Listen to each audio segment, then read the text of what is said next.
the title of Cowboys Aliens long before I had been involved with the project, and it was always a compelling name. I didn't know what kind of movie to expect. I guess I expected more of a comedy. And then later, when I ran into Kurtzman and Orsi at a party at Comic-Con, I asked about the project because they were involved with it. It was reading their version of the script that really hooked me, because they didn't go for the fool's gold of doing just a silly comedy because it's a fun title, but yet they were able to preserve the fun of the title in having two conflicting genres of films smash into each other in a very thoughtful, intelligent way. Where'd you get your bracelet? I don't know.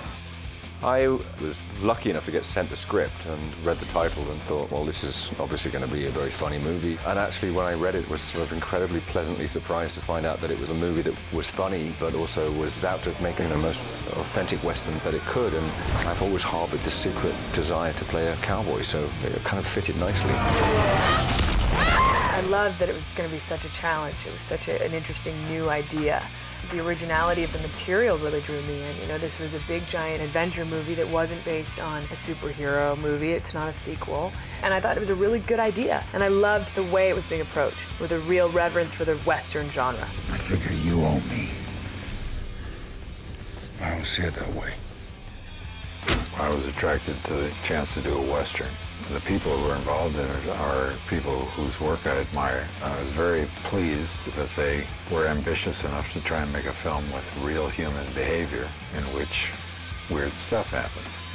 So it is first and foremost a Western, and then weird things happen. It goes back to being a Western. I don't know what it is, but it's bleeding.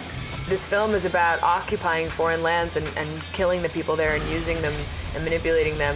And I think that, you know, that's still happening today. It certainly happened in our history, and it's something we need to learn from. I hope that people come out of the movie realizing that we have to work together to make the world a better place in so many ways. I think they're going to be surprised. I mean, I think the title sends it one way, and actually the movie's going to take them another, which attracted me in the first place to this film.